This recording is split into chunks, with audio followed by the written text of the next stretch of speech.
Y como se lo hemos estado anticipando, ya está en vivo en nuestros estudios el gobernador de la provincia de San Luis, Alberto Rodríguez. ¿Cómo le va, doctor? Buenas noches. Hola, gracias. Bienvenido. Así que estuvieron anticipando. Sí, Bueno, lo hemos estado anticipando para ir gestando un poco la anticipación y por supuesto que la gente esté esperando obviamente el diálogo que podemos tener con usted. Y obviamente que se espera también una opinión suya con relación a lo que se está viviendo en el tema socioeconómico, cómo ve la Argentina, la situación de inflación, todo lo que tiene que ver con el dólar, ¿no? Bueno, vengo al canal aceptando la invitación que les agradezco en este programa tan mirado para tranquilizar de alguna forma. Una cosa es el contexto nacional, que ahora vamos a hablar, que bueno, es crítico, difícil, complicado. Y otra cosa es San Luis. La gente de San Luis, cuando mira lo que está pasando en la Argentina, y nosotros somos parte de la Argentina, evidentemente se preocupa, le genera incertidumbre, desesperanza, miedos, temores. Y yo quiero tranquilizar en este sentido. Nosotros vamos a hacer todo lo previsible y lo que históricamente siempre hicimos, con las variables que puede haber en esta circunstancia, para que en San Luis no se produzcan lo que puede pasar o está pasando en otras provincias o en otra parte del territorio.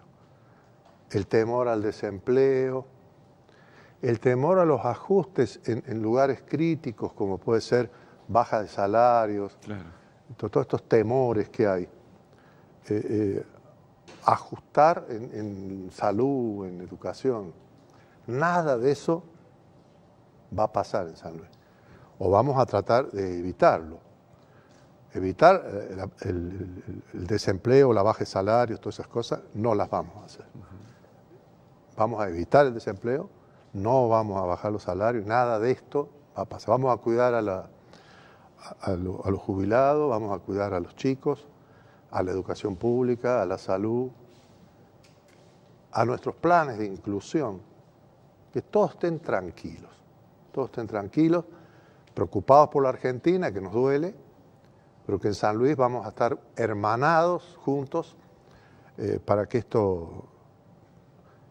esta crisis o esto que venga mitigada o acá no aparezca. Cuestión aparte el tarifazo, eso que es un problema de la nación. Y bueno, hasta ahí esto, el motivo de por qué vengo y me parece que es una obligación venir a contarle a nuestro pueblo y traerle tranquilidad, paz social, tranquilidad, certidumbre a la familia de San Luis, a las mamás, para que sepan que sus chicos van a estar cada vez mejor. La situación en la Argentina es como que el gobierno nacional empezó sus 2 años y pico que lleva, cuando comenzó el 10 de diciembre del 2015, tomó medidas los primeros meses y yo diría que todos lo acompañamos al gobierno. Nadie se negó a facilitar el decreto sobre la unificación del dólar, este tipo de problemas, la integración de la Corte Suprema, todos estos temas fueron realizados con legitimidad. El gobierno, cuando empezó con los tarifazos, cuando empezó a no acordarse de los humildes, a no realizar nada a favor o lo que tenía prometido de esto de pobreza cero, cuando empezó a abrir las importaciones, que esto generó que se cambiara una fábrica y la producción, la cerraran y se dedicaran al comercio exterior, a traer productos importados. Y esto nos generó, inclusive en el parque industrial de San Luis, y muy golpeado el de Villa Mercedes sobre todo, situaciones muy feas, cierres de fábricas, despido. Entonces el gobierno ahí es como que pierde legitimidad, porque esto no lo había dicho como plan de gobierno. Entonces lo que todos acompañaban, ahora, epa, yo en esto no te acompaño porque vos esto no lo prometiste y el pueblo no te acompañó en esto. Entonces, ¿qué hace el gobierno? Y es una palabra nueva, busca gobernabilidad. ¿Y cómo es la gobernabilidad? Es buscar aliados para hacer algo que no era lo que estaba previsto. Y para hacer algo que no era lo que estaba previsto, tiene que buscar aliados en la oposición. Y así pasa que, bueno, hay un distanciamiento, o el gobierno ya con San Luis nos genera, nosotros no estábamos de acuerdo con eso, y nos dice, bueno, con ustedes no tenemos diálogo o cortamos el diálogo o nos manejamos distinto. Después el gobierno, esto promete una lluvia de inversiones y terminar con la inflación. Y bueno, hubo gente que creyó que esto iba a suceder, algunos dudábamos. Llegó la elección, la gente lo apoyó al gobierno, porque bueno, 2 años de gobierno, ya llegarán las inversiones,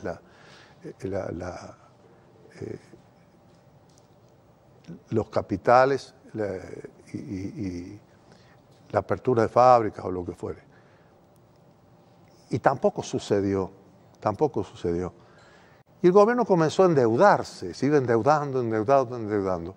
Y llegó un momento que la deuda, vos pensás que ha llegado de 150.000 millones de dólares a 300.000. Es una suma, pero muy loca, muy grande. Si nosotros teníamos problemas con 150.000, imagínate lo que se nos avecinan. Claro. Y comenzó al déficit fiscal, o sea, a gastar más de lo que le entraba, en una forma tan exagerada que no redujo el déficit. Y para eso, todo lo que se iba endeudando lo cubría para cubrir el déficit. Y al no bajar el déficit, cada vez necesita más plata, más plata.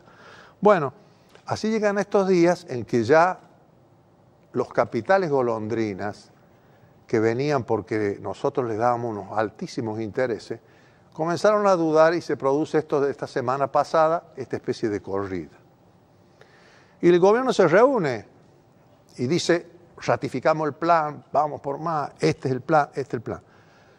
Y ahora, en estos días, esta semana, se redujo de tener un plan de negocios, no de gobierno, a reducirlo a un plan de tarifas, donde todo era, ahora es las tarifas van a salvar el gobierno, tarifas altísimas que la gente no puede pagar. Y volvió a suceder lo mismo de la semana pasada, en estos días, la suba del dólar y estas cosas. Que se tornó inmanejable. Pero, inmanejable, se le convierte en inmanejable porque, bueno, empieza a sacar las reservas del Banco Central y empieza a dudar si se van a quedar o no los fondos de capitales golondrinas o el dólar que viene y comprarle a intereses altísimos y dice, bueno, ahora la semana que viene se vence esto y si se sacan este dinero, bueno, va a producir una corrida del dólar. Entonces toma la medida que ha tomado ahora, que habían prometido el propio presidente no tomarlo, y el ministro de Economía habían prometido todos nunca tomar esta medida. No volver al Fondo Monetario. No volver al Fondo Monetario. En el Fondo Monetario, ¿vamos hasta acá? Sí. Vamos. Bueno. El Fondo Monetario, usted puede pertenecer. Está sentado ahí, pertenece. Y el fondo, nos miramos de vez en cuando en algunas reuniones, ¿cómo te va? ¿Cómo te va? Bien, chao. Sugiere cosas, usted puede o no darle importancia o hacer lo que el fondo quiere. Pero el fondo, cuando usted pide plata, el fondo le dice, bueno, sí, te presto plata, pero te pongo condiciones. Y acá viene el tema, acá viene el tema. Entonces el gobierno pasó de la legitimidad de los 3 primeros meses a buscar comprar legisladores o lo que fuere, o negociar con la oposición situaciones que a veces son feas, como fue la firma del pacto fiscal. Y ahora a reducir su plan solamente al de tarifa y ahora a decir, bueno, el plan fracasó. No tenemos plan B. Vamos al fondo porque el fondo nos va a dar una receta. Una receta. Entonces ahora la gobernabilidad ya no se busca más en los gobernadores, en los legisladores. Ahora la gobernabilidad la va a dar el fondo. ¿Cómo la da el fondo a la gobernabilidad? Esto está estudiado y se conoce como consenso de Washington. ¿Qué es lo que hizo Menem? Menem adhirió al consenso de Washington y gobernaba. Le pusieron un extraordinario embajador de los Estados Unidos que prácticamente llamaba por teléfono y decía, ¿qué hago? Hace esto, hace aquello, y el embajador y la embajada de los Estados Unidos, bueno, le acomodaban las cargas en la Argentina y en el mundo. Eso es el consenso de Washington. El consenso de Washington lo conforman un trípode, el Fondo Monetario, el Banco Mundial y el Tesoro de los Estados Unidos. Ese trípode, que fíjese usted lo notable, el Fondo Monetario está en Washington, el Banco Mundial está en Washington y la capital de los Estados Unidos, donde está la Secretaría de Estado, está en Washington. Está todo cerca. O sea que ellos están a pocas cuadras de distancia, como que todos los días se ven a la hora del cóctel. Bueno, y este consenso de Washington tiene una receta. Una receta. Principios. Esos principios del consenso de Washington le llamamos, para entendernos bien, clarito, neoliberalismo. Crudo, global y con una sola regla de interpretación, que le da el consenso de Washington. El Fondo Monetario que pertenece ahí, cuando le piden el crédito, te hace firmar la adhesión a este trípode. Entonces la Argentina, cuando llega a este punto, ¿qué está pasando? El plan del gobierno deja de ser un plan nacional o de un gobierno argentino para pasar a ser el plan del Fondo Monetario, en lo económico o en lo financiero, Y ese plan es siempre un plan duro, donde busca primero fortalecer el dólar como moneda de intercambio, despreciar la moneda nacional, o sea, nosotros empezamos cada vez a perder la soberanía en la moneda, busca que el comercio exterior tenga una balanza comercial equilibrada o desfavorable, nunca favorable, porque lo favorable desequilibra a los países poderosos. Y los países poderosos gobiernan el Fondo Monetario, tienen más votos en la mesa del Fondo Monetario y del Banco Mundial. Ahí están los que han apoyado ahora que la Argentina entrara a este pedido de deuda en el Fondo Monetario, donde está Japón, Brasil, Estados Unidos, Chile, no sé quién más apoyó esta entrada en la Argentina. Un economista ayer, un economista del neoliberalismo crudo, o sea que no es de la oposición ni menos peronista, decía la Argentina ha bajado a la B. Yo no diría una expresión futbolística tan clara o tan... Yo diría que simplemente la Argentina, el gobierno del presidente Macri ha como fracasado en su plan y ahora busca este otro plan que es el del Fondo Monetario. ¿Qué genera esto? Recuerdos feos, tristes, que ha pasado y que se lo culpó al Fondo Monetario, o al menos a seguir esa receta. ¿Y qué pasa con esto en la psicología de la gente? Mira, una hiperinflación o una situación de crisis económica, como la que vivimos en el 2001, como la que vivimos en el 99, como la que vivimos en el tequila, como la que vivimos para atrás, la que vivió la hiperinflación de Alfonsín, y volvés para atrás. Todas estas que hemos vivido no se borran en nuestra conciencia. No, quedan, ¿no? Quedan en la conciencia y meten miedo. ¿Qué es lo que está pasando en este momento? Por eso la gente cuando le pregunta, ¿el Fondo Monetario usted aprueba? Y hay un 70, 80% que dicen, no, con el Fondo Monetario no, porque recuerda estas cosas. Esta es la situación que está en la Argentina, que es una situación, digamos, de la psicología social complicada. complicada, muy difícil, y un gobierno que parece como que está buscando un rumbo no deseado por los argentinos, que no tiene nada que ver con la legitimidad del gobierno cuando lo votó. ¿No encontró otro rumbo? ¿Cómo? ¿No encontró otro rumbo, piensa? Bueno, el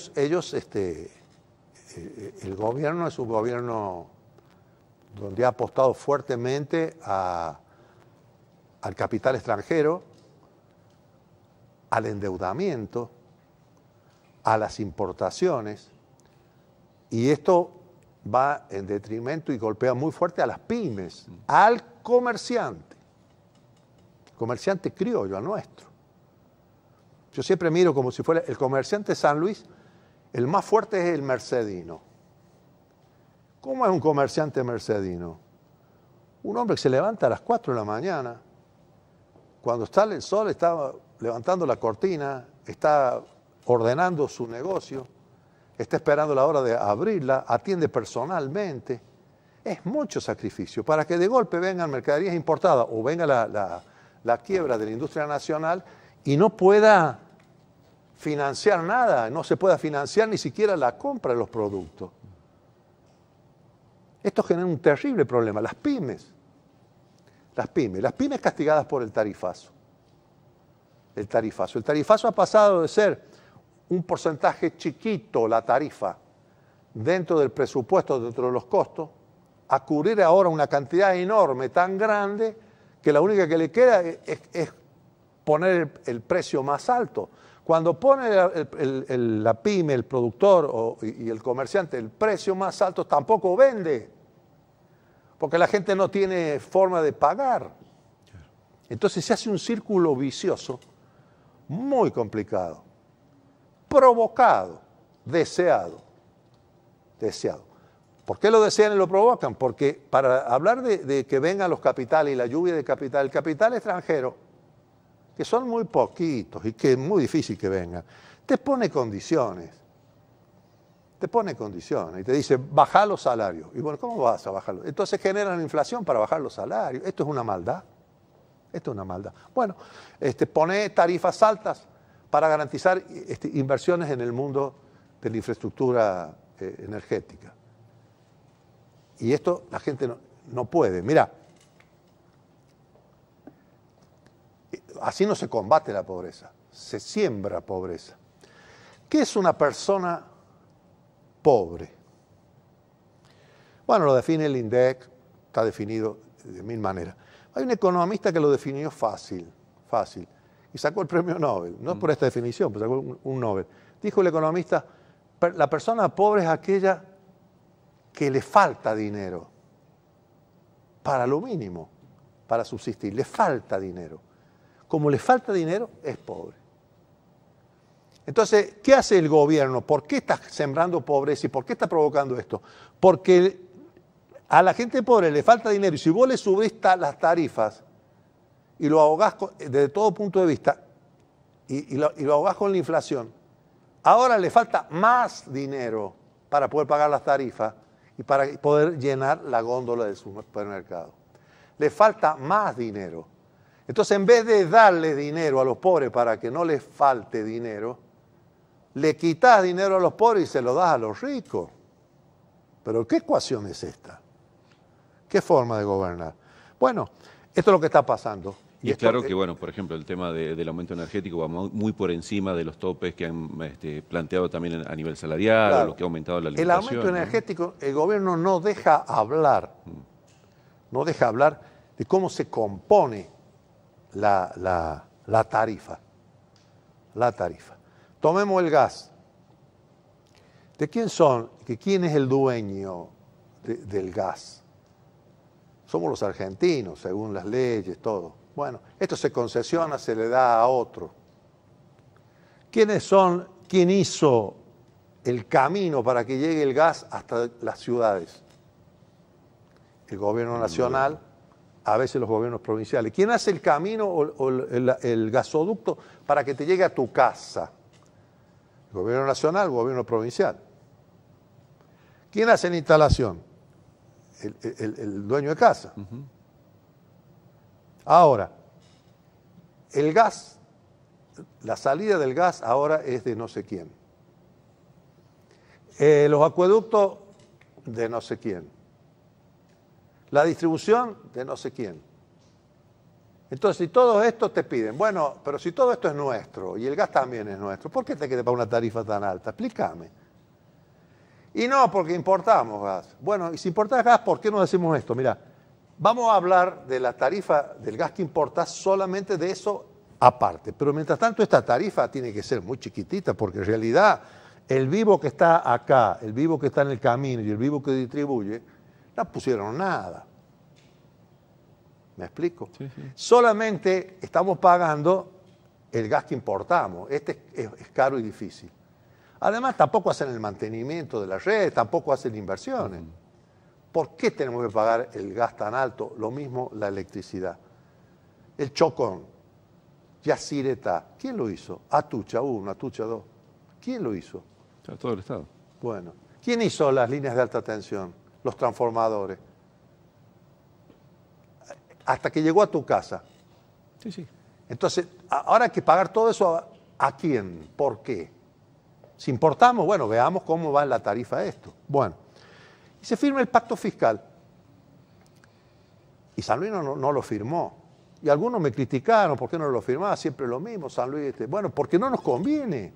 Porque en el pacto fiscal dice que nosotros tenemos que bajar los impuestos provinciales para favorecer las inversiones extranjeras.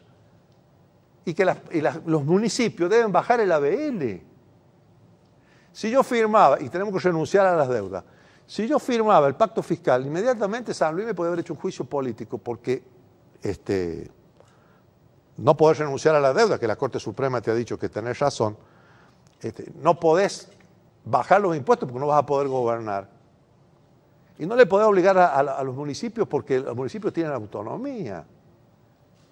Bueno, después de la crítica vinieron otras provincias que dijeron, no, tenía razón. El tiempo le está dando la razón. Le está dando la razón.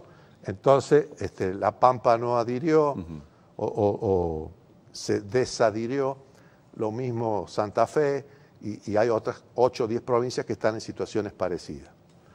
Bueno, ahora, con este clima que tiene la nación, en las provincias,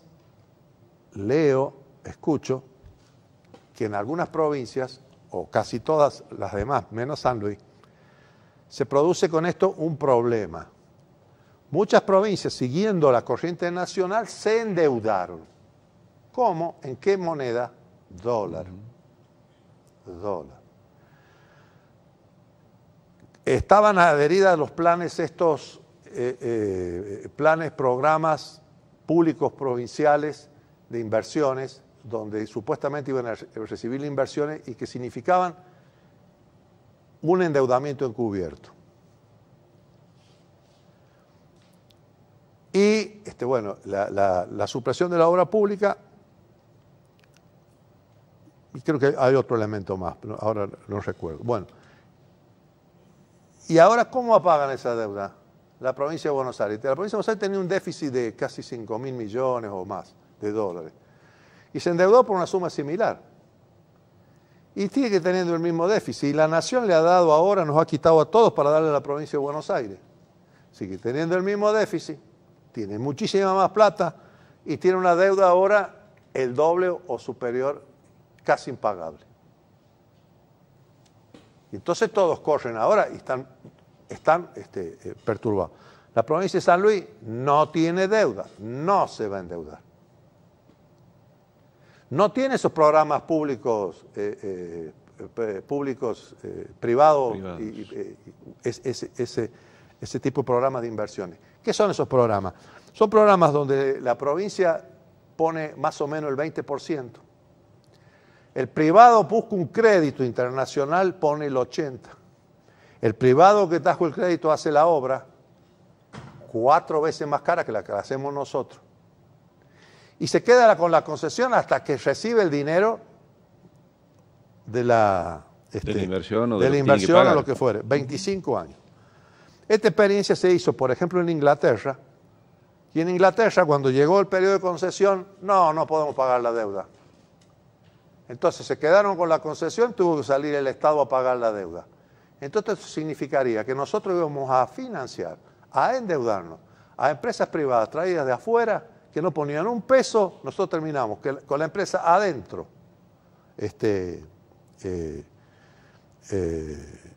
concesionando, supongamos, la energía no renovable, y pagando la deuda a nosotros 4 veces más. Bueno, ahora esto también entra en crisis. Entra en crisis. Y bueno, nosotros no tenemos esos programas y no vamos a adherir a esos programas. No hemos adherido a la deuda, no vamos a adherir a endeudarnos. Y tenemos un programa sociales, salarios que ahora pueden empezar hay que empezar a mirarlos por este tema de la inflación y del dólar, que nos vamos a mantener al más alto nivel que podamos y vamos a lanzar, y esto sería como un anuncio,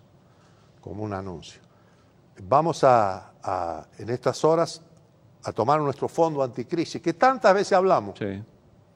Lo tenemos, Vamos a tomar el fondo anticrisis, vamos a modificar el presupuesto para ampliarlo, hacer entrar estos fondos al presupuesto, y que a su vez ampliar el presupuesto para hacer una obra pública muy pujante, que la vamos a ir anunciando entre el 20 de junio en adelante, y espero que al 30 o los primeros días de julio la tenga completamente anunciada, donde vamos a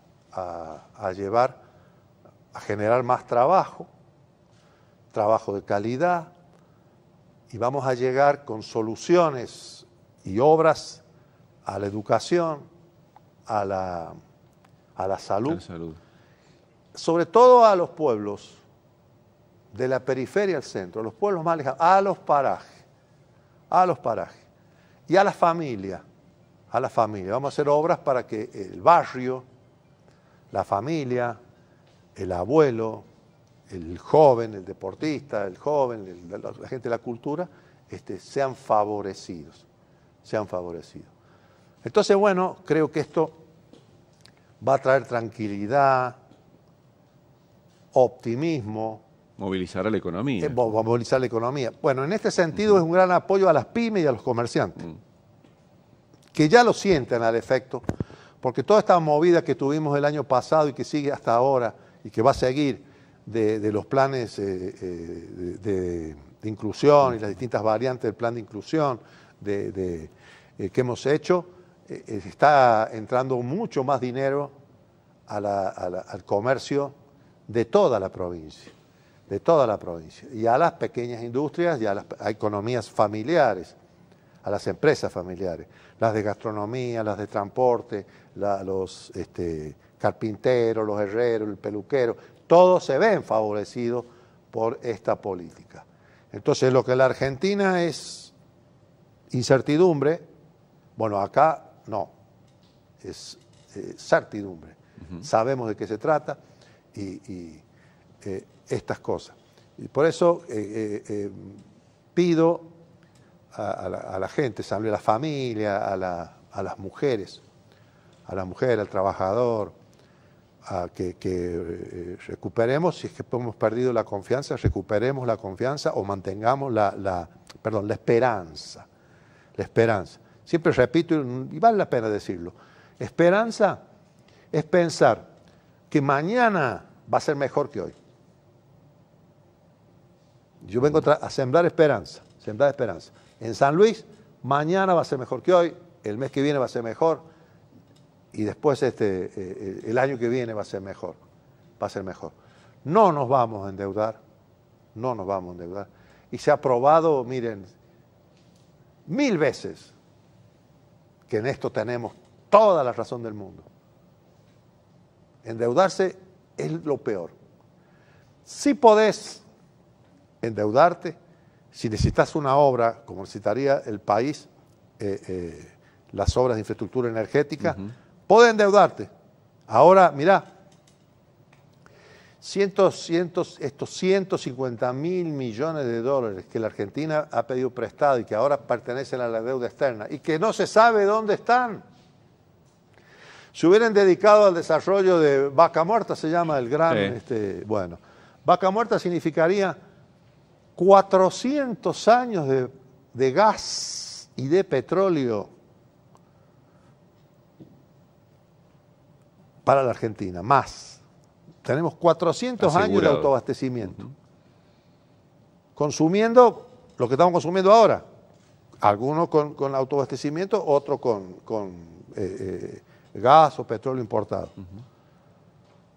Esos 150.000 millones nos sobran para desarrollar Vaca Muerta. O esos 150.000 millones se podrían haber hecho 150.000 kilómetros de autopista. Pensá, 150.000 kilómetros de autopista de Tierra del Fuego a Salta. ¿Cuántos kilómetros hay? 7.000, 8.000 habrá. Aproximadamente. Más o menos. Claro. Bueno, vos imaginate cuántas veces podemos ir y volver.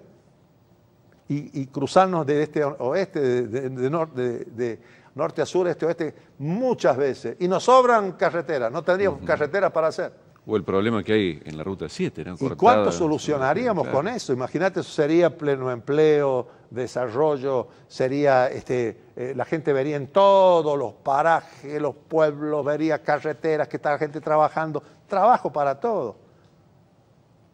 Se pueden hacer 3 a 5 millones de viviendas con 150.000 millones de dólares. Se pueden hacer miles de hospitales y desarrollar toda la infraestructura. No, esto se hace porque vendría una lluvia de inversiones. Bueno, yo pienso distinto. No me puede castigar a mí por pensar distinto. No me pueden castigar. No pueden castigar a San Luis por pensar distinto. No nos pueden castigar. Y sin embargo, el gobierno nacional, yo le pedí también a la oposición de San Luis que comulga con el gobierno nacional que rectifique este rumbo de castigar a San Luis con placer y gozo, como cuando nos quitaron a nuestros enfermos de SIDA el remedio para el SIDA. Eso no se hace. Y otros castigos, bueno, como será ahora, invitan a los gobernadores. Mira a los gobernadores, lo que dice la información es alarmante. Invitan a los gobernadores que quieren reelegirse y que no les alcanzarían los votos. Y dice los medios de comunicación hoy que los invitan para garantizarle la reelección, contar que le den los votos en el Senado. ¿Pero cómo es? ¿Qué clase de democracia se juega así? Me parece que es juego sucio. Bueno, nosotros mantenemos la calma, el diálogo, hemos pedido audiencia al jefe de gabinete y le pedimos audiencia al presidente y si por favor, si este video llega, que se convierta en una audiencia para escucharnos. Tal vez, ¿quién te dice? Que algunos de los consejos nuestros no los conozcan y les guste y podamos ayudar. Tal vez ellos nos aconsejen que rectifiquemos alguna política y tengan razón y la vamos a rectificar. Tal vez podamos acordar, o al menos civilizadamente no acordar y saber cada uno lo que piensa y respetarnos, que serían las reglas de juego. De todas maneras, sea que el gobierno quiera dialogar, no quiera dialogar, se maneje como quiera, como pueda, lo que fuere, nosotros estamos dispuestos a ayudar a la Argentina y a rajatablas mantener nuestros programas en San Luis de clarito, luchar contra la pobreza, justicia social, gobernar de la periferia al centro y trabajar todos los días por el progreso de San Luis, por el desarrollo de San Luis, que es más que el crecimiento, el desarrollo, donde nos falta infraestructura en algo, llegar y que esté esta infraestructura, como hemos hecho con los caminos, como hemos hecho con las escuelas, bueno, todo esto, el rumbo es, que es un rumbo que además hasta la propia oposición está de acuerdo que el rumbo de San Luis es el correcto, es el correcto. Por ahí me criticó un intendente que no haber adherido al pacto fiscal. Y ahora, cuando el gobierno le pide que baje el ABL, o que no mande con la factura de la electricidad la boleta, dice, no, el gobierno no tiene razón. Entonces nos van dando la razón. Bueno, es esto. San Luis, Puntano, familia de San Luis, garantizamos la paz social, garantizamos que en San Luis le vamos a decir no al desempleo, no a la pobreza, no a las... Vamos a hacer todo lo que podamos para favorecer a las pymes, al comerciante, al pequeño, al gran comerciante de San Luis, que tanto luchan todos los días, a los empleos públicos, a los trabajadores de la educación, a la seguridad. Los sueldos van a ser cada vez mayores y no nos vamos a endeudar, vamos a seguir trabajando por la provincia.